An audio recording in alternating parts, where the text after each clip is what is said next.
Hello विद्यार्थी, तो आप कैसे हैं? उम्मीद है कि आप अच्छे होंगे और अपनी पढ़ाई को जारी किए होंगे। ठीक है, अब हम चलते हैं। अगला टॉपिक चल रहा था आपका चैप्टर नंबर 2, राजनीतिक विज्ञान का चैप्टर 2 था आपका संघवाद फेडरलिज्म, जिसमें हमने पार्ट 3 समाप्त कर दिया था और आज आपको पार्ट 4 हमको बताना है ना। इसके पीछे हमने कुछ चीजें आपको बताए थे, याद है चीजें? भैया बताइएगा तो बाबू, क्या क्या चीजें पढ़ाए थे? केंद्र शासित प्रदेश के बारे में बताए थे। केंद्र शासित प्रदेश कौन कौन से हैं? दो एक नाम बताएंगे। लक्षद्वीप, पांडिचेरी, दमन दीव, दादर नगर हवेली। ठीक है। जम्मू कश्मीर के बारे में कुछ बताए थे चीजें। जम्मू कश्मीर क्या था? एक विशेष राज्य का दर्जा उसे मिला हुआ था। जम्मू कश्मीर का अपना खुद का पर्सनल संविधान था। जम्मू कश्मीर में शादी कौन करेंगे? लोग अपने देश के या अपने राज्य के लोग करते थे? नहीं, जम्मू कश्मीर में शादी कौन करते? पाकिस्तान लोग आएंगे, शादी करके चले जाएंगे, लेकिन अपने अपने राज्य के लोग शादी नहीं करते थे। लेकिन पहले नहीं करते, लेकिन अब क्या हो गया, सारे नियम समाप्त हो गए। लेकिन आपके सिलेबस में दिया तो आप उस हिसाब से पढ़ाई करना। ठीक है, चलिएगा अब हम चलते हैं मुख्य रूप से। अगला टॉपिक है भारतीय राज्य।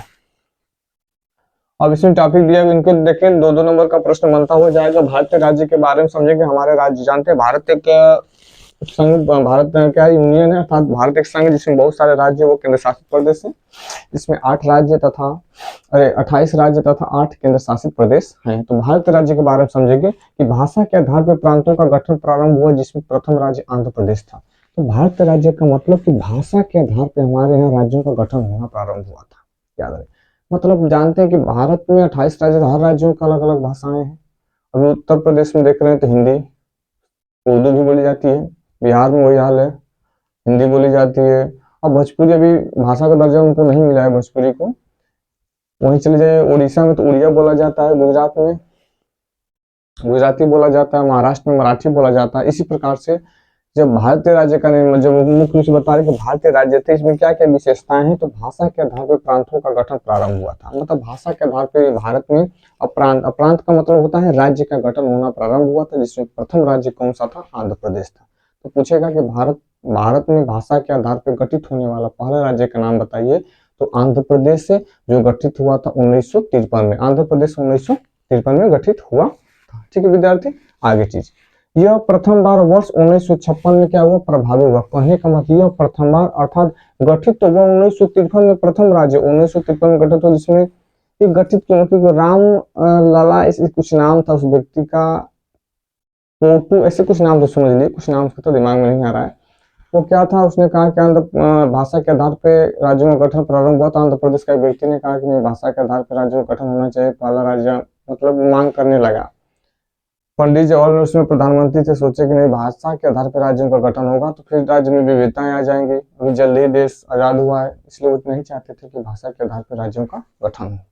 लेकिन उन्होंने क्या किया, हड़ताल पे बैठ गए। लगभग 56 दिन हड़ताल किए और हड़ताल करते करते वो चल बसे का मतलब मर गए। इसलिए उन्होंने देखा कि पूरे आंध्र प्रदेश के लोग धरना करने लगे, अर्थात विरोध करने लगे प्रधानमंत्री पंडित जवाहरलाल नेहरू का। तो उन्होंने क्या किया कि सबसे पहले हम क्या करते हैं, आंध्र प्रदेश को क्या करते हैं, भाषा के आधार पर गठित करते हैं। ठीक है, भाषा के आधार पर प्रथम राज्य गठित होने वाला राज्य कौन सा विद्यार्थी? आंध्र प्रदेश से। लेकिन अब तो गठित हो गया, उसके बाद क्या हुआ कि सभी राज्य मांग करने लगे। गुजरात चाह रहा था कि गुजरात भाषा के आधार पर गठित हो जाए, गुजराती बोली जाती है। महाराष्ट्र चाह रहा था मराठी के आधार पर गठित हो जाए। उड़ीसा चाहता है, हर राज्य विरोध करने लगा। वही कहने का तात्पर्य है कि प्रथम बार वर्ष 1956 में प्रभावी हुआ। सभी लोगों ने कहा कि 1956 में प्रभाव बन गया कि भाषा के आधार पर भारत में राज्यों का गठन होना चाहिए।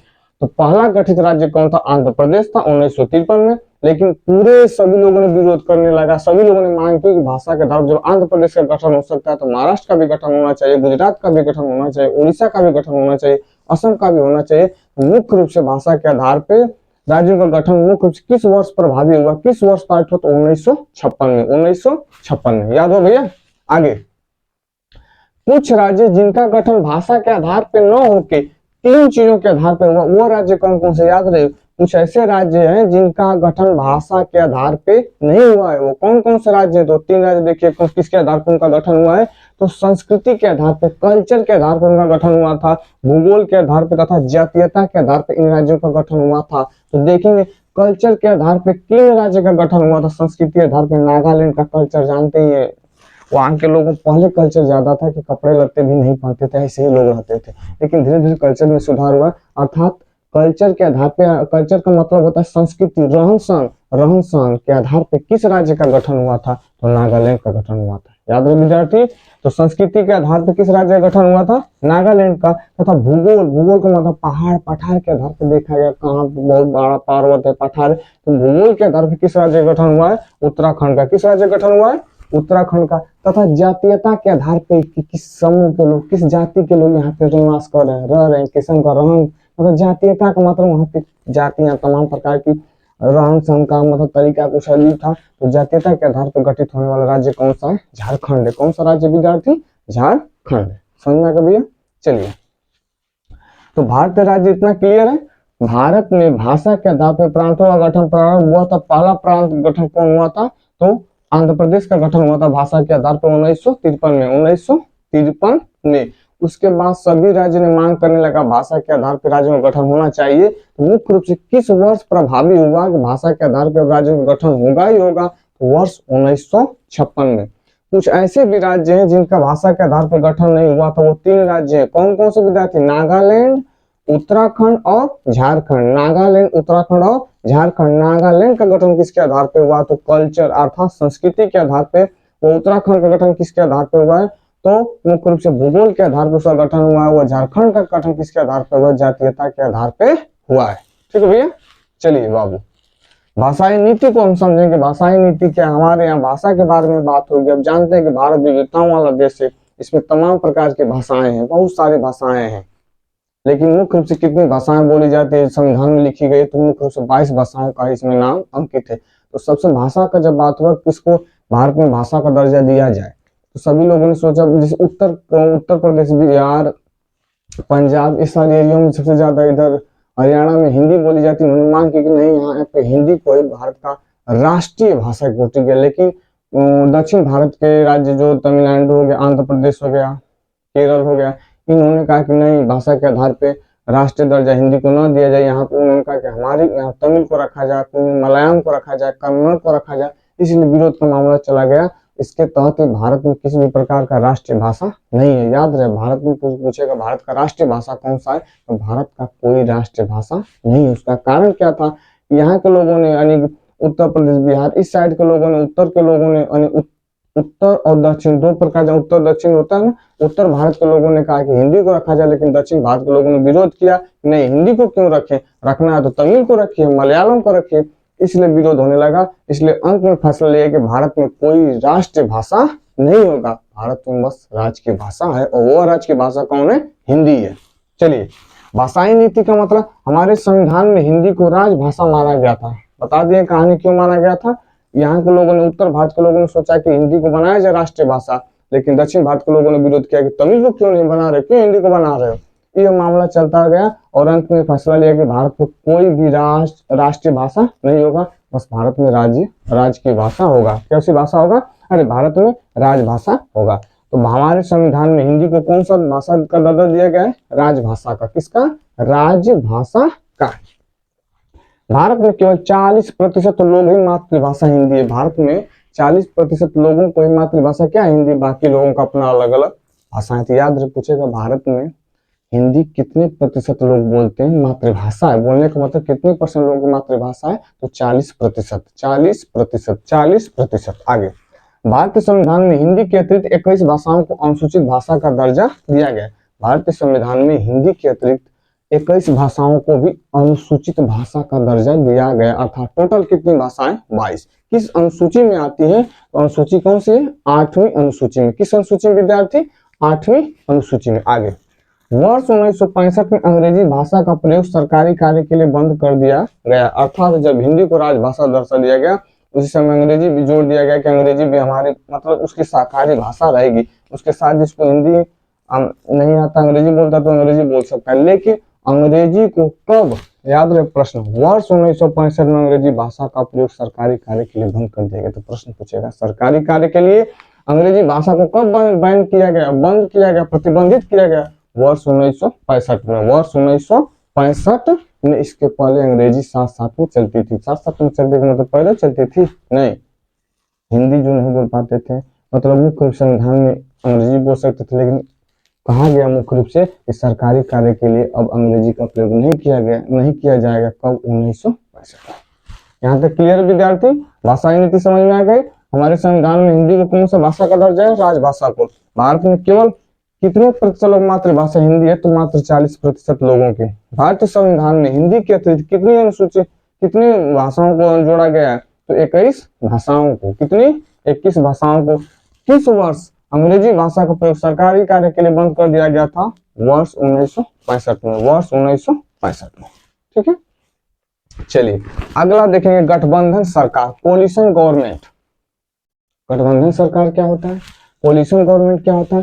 तो गठबंधन सरकार हम बता चुके हैं, जब आपकी 2 या 2 से अधिक पार्टियां मिलकर बहुमत बनाती है उसे हम क्या बोलते हैं? गठबंधन सरकार। जब 2 या 2 से अधिक पार्टियां मिलकर बहुमत का सरकार बनाती है उसे गठबंधन सरकार कहते हैं। पीछे हम आपको पढ़ा चुके हैं। मुख्य रूप से गठबंधन सरकार का गठन कब हुआ था? 1990 में। 1990 में कोलिशन गवर्नमेंट। कोलिशन का मतलब गठबंधन, कोलिशन का मतलब गठबंधन, गवर्नमेंट आप जानते हैं सरकार। तो गठबंधन सरकार किसे कहेंगे? वह सरकार जिसमें 2 या 2 से अधिक पार्टियां मिलकर बहुमत का निर्माण करती है उसे गठबंधन सरकार कहेंगे। गठबंधन सरकार का गठन हुआ था वर्ष 1990 में। वर्ष 1990 में। समझ में आ गया विद्यार्थी? अब अगला पॉइंट है सत्ता का विकेंद्रीकरण। सत्ता का विकेंद्रीकरण का मतलब होता है बंटवारा। विकेंद्रीकरण का मतलब बंटवारा। जैसे घर द्वार बटा जाता, समय तो ये भी हो चुका है कि लोग माँ बाप को बांट दे रहे, माई उनकी में रही, फलाना में, चीना में पिताजी ने। ऐसा होना चाहिए विद्यार्थी? एक माँ बाप 4 बच्चे हो या 5 बच्चे हो, पाल पोस के बड़े करते हैं, जब उनका समय आता है तो लोग ऐसा करते हैं। ऐसा करना नहीं चाहिए ना। चलिए, सत्ता का विकेंद्रीकरण, जब केंद्र सरकार तथा राज्य सरकार से शक्तियों को लेकर स्थानीय सरकार को दी जाती है उसे सत्ता का विकेंद्रीकरण कहते हैं। याद है कितना आसान, 2 नंबर का प्रश्न पूछता है। सत्ता का विकेंद्रीकरण किसे कहते हैं? जब केंद्र सरकार, बता चुके हैं केंद्र सरकार राष्ट्रपति को संविधान के हिसाब से पावर कितनी बार बता चुके हैं, और राज्य सरकार में संविधान में राज्यपाल को पावर दिया गया, लेकिन केंद्र सरकार में वास्तविक पावर किसके पास है? प्रधानमंत्री के पास। उसी प्रकार राज्य सरकार में वास्तविक पावर किसके पास है? तो किसके पास है बाबू? मुख्यमंत्री के पास है। तो कह रहा है कि सत्ता का विकेंद्रीकरण किसे कहते हैं? तो जब केंद्र सरकार तथा राज्य सरकार से शक्तियां लेकर स्थानीय सरकार को दे दी जाती है उसे सत्ता का विकेंद्रीकरण कहा जाता है। याद हो गया? जब राज्य सरकार तथा केंद्र सरकार से शक्तियां लेकर स्थानीय सरकार को दी जाती है उसे सत्ता का विकेंद्रीकरण कहते हैं, अर्थात सत्ता का बंटवारा कहते हैं। समझ में आ गया विद्यार्थी? चलिए, अब हमने क्या किया, आपके लिए कुछ प्रश्न रखे, इस प्रश्न का उत्तर आप देंगे। ठीक है, एक बार रिवाइज कर दे रहे हैं, उसके बाद फिर से भारत के राज्य में बताएंगे। भाषा के आधार पर प्रांतों का गठन प्रारंभ हुआ था। सबसे प्रथम राज्य कौन सा था? आंध्र प्रदेश था। कौन सा? आंध्र प्रदेश था। याद है? लेकिन सभी लोगों ने मांग कब उठाया था? वर्ष 1956 में। वर्ष 1956 में। कुछ राज्य ऐसे हैं जिनका भाषा के आधार पर गठन नहीं हुआ था। तो कौन कौन सा राज्य? 3 राज्य। संस्कृति के आधार पर उनका गठन हुआ तो बताएंगे कौन सा राज्य संस्कृति के आधार पे? संस्कृति के आधार पर कौन सा राज्य? नागालैंड है। भूगोल के आधार पर उत्तराखंड है। और जातीयता के आधार पर कौन है? झारखंड है। ठीक है बाबू। नीति को बताए थे, भाषाई नीति। हमारे संविधान में हिंदी को राजभाषा का दर्जा प्राप्त है। राष्ट्रीय भाषा नहीं, राजभाषा। मातृभाषा टोटल कितने % लोगों की हिंदी है? तो 40% लोगों की है। भारतीय संविधान में हिंदी के अतिरिक्त कितने लोगों को अनुसूचित भाषा का दर्जा मिला है? तो 21 को मिला है। टोटल कितनी भाषाएं हो जाएगी? 22।